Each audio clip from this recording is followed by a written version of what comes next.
Hey everybody, Marcel with Irnieracing YouTube channel. We got Biden winning his first Democratic primary, but only with 5% of the votes, guys. Here's a little quote. "I congratulate the president for getting the most votes tonight, but the lack of voter enthusiasm for a Trump-Biden rematch is being reflected in each and every Democratic primary result this election," he said. "Voters are disappointed that they lack options beyond the choice between a threat to the fabric of the nation and a good man who voters want to pass the baton." So here we are, guys. We got a news story about Biden from RT News. Biden wins the first primary. A U.S. president had lobbied to have South Carolina hold the Democrats' first nomination contest. So he really wanted to win, but 95% of the voters didn't turn out, guys. So it just shows the enthusiasm, even from the Democrats. I guess a lot of them are getting tired of Joe Biden terrorist. So U.S. President Joe Biden handily won the Democratic Party's first primary in South Carolina on Saturday, sweeping the sparsely populated field with over 95% of the votes. Thanking the state's voters for his landslide victory in a statement on Saturday, Biden said, quote, "I have no doubt that you have set us on the path to winning the presidency again and making Donald Trump a loser again," end quote. What a fool, because once you read that, then you read about 131,000 people voted in the primary, a dismal 4% of the voting turnout. Party officials had warned rooters that they expected between 100,000 and 200,000 total votes this year, which is a significant decrease on 2020, when over 540,000 Democrats turned out to vote in South Carolina's presidential election, 16.4% of the registered party voters. From 540,000 guys to 131,000. What's that difference? All right, I just did the math. So essentially, it's a quarter, guys. It's like 24%. So 76% less turnout. So of the 540,000, now you only have a quarter of that. So they literally lost 75% of their voters in Joe Biden's terrorist run, which what does it all come down to, guys? What is actually happening? And so if you look at the big picture, is why is it like a virus that eats the host, right? It's going to kill itself in the process. That's what's happening. I think it's got to come down to corruption has never been bigger than it is right now. Corruption is so rampant that who is influencing the USA and Canada and the G7 countries to destroy themselves from within? There's no other explanation for it. It's literally a cancer, guys. These Democrats are controlled by some money, by monies and powers. And you can make the suggestion, it was like, well, let's go back to COVIDism, and how does that link to it? Why is nobody talking about the virus came from China's laboratory, a bio dash weapon, right? Nobody's talking about this anymore. But like you gotta start to put all the dots together. It's like, what is the influence on the world? Why is all the populations been given a fake vaccine, this so-called vaccine? That's the way to say it. Why is so many countries worked so hard to have their entire country take the so-called vaccine?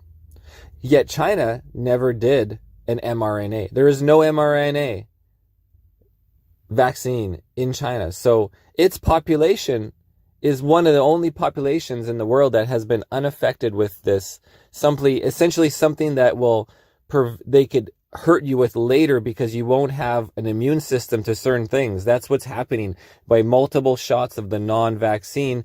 You're going to lose an immunity, which means this entire population can be subjugated to a bioweapon and it won't spread to people who haven't had multiple so-called vaccines. So anyways, I could see some of the influence actually coming from, where's the war coming from? Have you guys seen what's going on in the immigration, the influx of people from around the world that are also coming to the U.S.? And there's actually little like kind of spy op groups of Chinese that are going through the whole Darian straight up through South Central America into Mexico, into the USA, that are not, they're trying to blend in with the other immigrants. Brett Weinstein was kind of talking about this, the Darien Gap. You got to go check out the Darien Gap. It was on Tucker. He interviewed Brett Weinstein, and he went to the Darien Gap, which is the Panama controlled area where it's this jungle, that they're building a bridge to nowhere. There's building a huge millions of dollars bridge that goes nowhere, because they're going to want to maybe extend the Panama, all Pan American Highway, the Pan American Highway, where they can then deforest that area, use its minerals, mining, all stuff, and then make a highway to ship people up. So why are all these people who have money from China going through the Darien Gap, blending in with all the immigrants? And these are economic immigrants. They're fleeing economic problems. It's not a political fleeing. So by the words of like the Constitution and the rules, you only accept people if they're fleeing because of political asylum, not economic reasons. And this is what's happening. So all these people, and they're all coming through Central South America up through the Darien Gap, but they're actually, they're taking ships to get to Central America. They're taking boats and whatever, and going through this one very, very dangerous gap. And then you have a Chinese group who won't talk to anybody, who have money, and they're doing the same thing, but they're actually taking a boat, but they're going up through the route and they're blending in. And these are all like military aged men. There's no women really, and they have money. So why are they going into the US? And I believe could be possibly an invasion that they hide in, because there's no measures, there's no photos, there's no information for the immigrants or the asylum seekers coming up through that Darien Gap all the way up into the US. There's just no data. There's no facial recognition.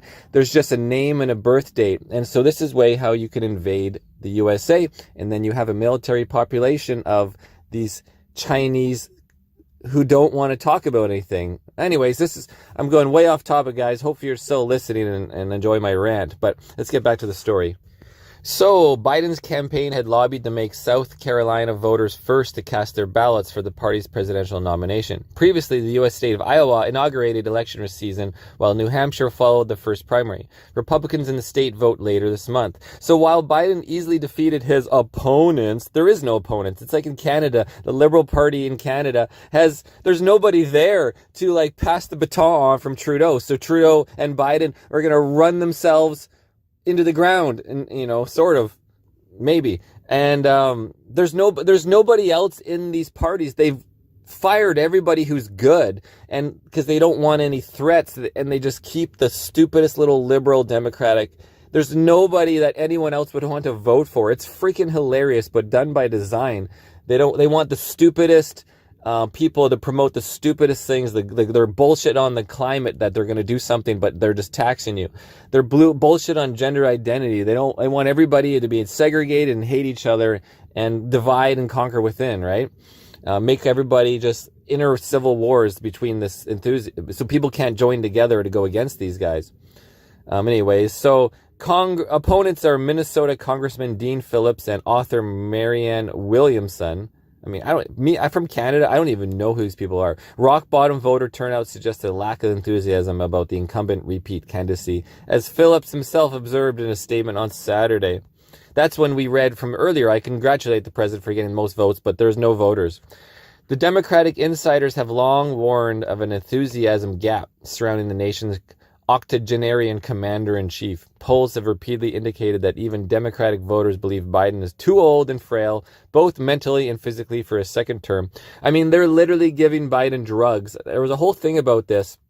They give him like an uppers. They're feeding him uppers. It's like giving an old robot, like, oh, we better change the oil in him every freaking day and put some additives in there because he can't run on the same oil for more than 24 hours or the whole thing seizes, right?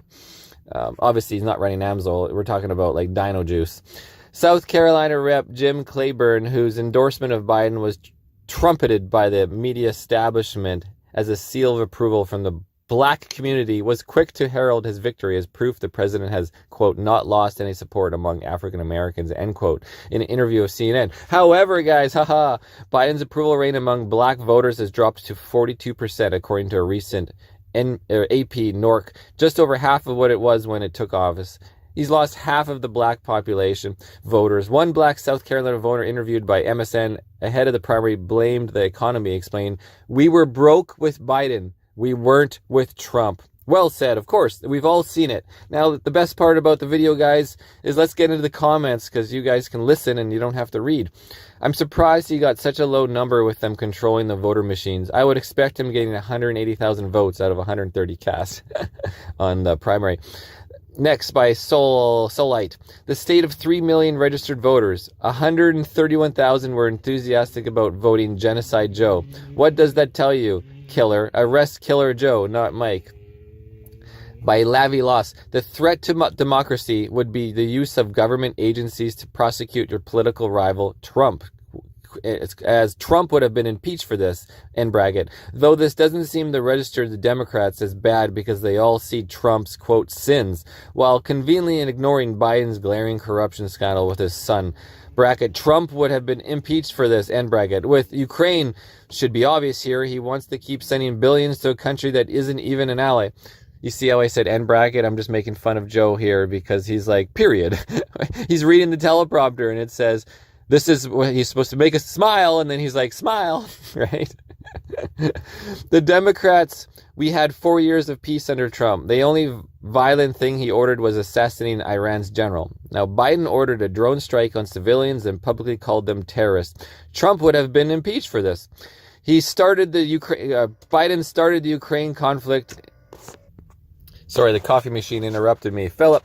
So Biden started the Ukraine conflict. The words, quote, Ukraine will never join NATO, end quote, would have prevented the entire conflict. Trump would have been impeached for this. But Biden and his colleagues love money more than peace. A vote for Joe is a vote for a blind sheep, one who is ignorant and very gullible. Well, thanks for the comment. Next, there is little support for Biden. His awful and frankly embarrassing performance the past 4 years has weakened the motivation of most Democrat voters. I am predicting a Trump victory. Every new day Biden can still walk and mumble whole words is cause for congratulation in a state of health. Fixing free elections is in other more able and experienced hands. A word comes to mind, hilarious. One more, guys. The whole thing is a farce. Biden will be given the presidency. Democrats will continue to receive bribe money, and the American people will continue to believe they live in a democracy. What a crazy country. What a sick world we live in. All right, guys, I'm going to go back to what I was talking about with the Darian gap and what I learned about what Brett Weinstein was researching. And it said, he goes back to, it's like the COVIDism, right? You have a whole population of China who didn't receive any NRMA, oh fuck man, I've almost lost it. They didn't receive the so-called vaccine, the mRNA, that's what it was, when all these other countries were forced upon it. And the US won't ever investigate any of this beyond like, oh, it's from the Wuhan market. No, it's from a laboratory. Oh, it's a BION- weapon. It's designed. If you start to look at tons of information when scientists and who speak about this, it's like they break it down into their legal jargon that we can't understand. But it's like, for this reason, it's a bioweapon. For this reason, it's designed. All these aspects are designed bioweapon. And it was unleashed, right? Oh man, I hope I don't get a YouTube strike. But so bring it back to, it's like, but the U.S. won't investigate because they are completely complicit. Not the U.S. as a whole, but you have these people, these elites and these politicians who are taking the money. It's so easy to bribe everybody. You literally have possibly, this is a possibility. This could have happened. The Chinese people, the country, are bribing politicians in the U.S. and bribing elites or whatever. And that's how these things are getting done. This is an idea, this is a possibility. It doesn't mean this is what happened, but we need to look at all these crazy possibilities because now we've learned that anything crazy is possible. Like, look at the upside down, twisted metal world we're in. And so it's kind of like you need to look outside the box. It's like, what happened with COVIDism? What's happening now? Why is the U.S. a virus that's eating itself, and Canada the same thing? Why are these politicians destroying the countries? And, it can't just be money. And people would say, well, that would never happen because there's patriotism. Well, it's like, no, there's money, bribery. There's no such thing as real patriots anymore. Well, there is, but they're a very small fraction, like you and me and a couple others, right? or we give up our money, we give up our job, we get attacked politically, we could possibly go to jail for being a patriot of good versus evil. Anyways, guys, that's enough on that. I'll show you a little clip of it. Okay, so here's a little bit of what the news is saying, and then I'll show you the other perspective of these special Chinese camps that make no sense, and that they're kind of becoming, they're camouflage within this massive migration that's being allowed. And all these countries, like in Panama and stuff, they're actually letting these people flow through. All these countries in Central and South America, they're letting the people go through, when normally there's very strict borders about this. Like if you ever travel in South or Central America, you know each border, you need passports. You can't even go across it if you have a freaking right-hand drive vehicle. Like they're super strict. To Panama, venturing deep into the area known as the Darian Gap to document this unprecedented migration. The massive flow of migration that broke records last year continues to grow. That's panicking politicians in Panama and the United States as both countries are entering an election year. Still, many... The nature of their migration, about the tribulations that they experienced in the Darian Gap, with the exception of the Chinese, who will not discuss what they are doing and why. And I became ever more alarmed at seeing the distinction not only in these two populations, but also in the treatment of the two populations by the Panamanians. The Panamanians allowed us to range freely across the migrant camps that involved people flowing in from all over the world. At the Chinese camp, we were not allowed in, and we were not allowed to take any pictures. So we did take some, but they were done covertly. And the distinction is something that really is hard to appreciate until you've seen it in person. Okay, so I'm going to fast forward into a little bit of insight in terms of what could be going on. And why is there all males in China, right? Remember the single birth rule? Well, male versus female, they usually even out, but no, not now. Why is there more males? What might be happening? Yes, and it's a disturbing one. There's a principle in biology and evolution that sex ratios tend to default to 1 to 1. And the reason for that is because although males and females are different in the way they reproduce, on average, they produce the same number of offspring. So when a population has a surplus of males, it makes sense to produce a female. And when it has a surplus of females, it makes sense to produce a male. The question is, why does that logic not apply in China? If you were a Chinese couple and you were going to have a child, if there was a surplus of males, it would make sense to have a female, because not only would she be certain to find a mate, but she would have her choice, because she would be in high demand. So the fact that that logic did not obtain in China is curious, and it made me wonder if there is an evolutionary adaptation at a higher level in which populations sometimes produce a surplus of males in preparation for war.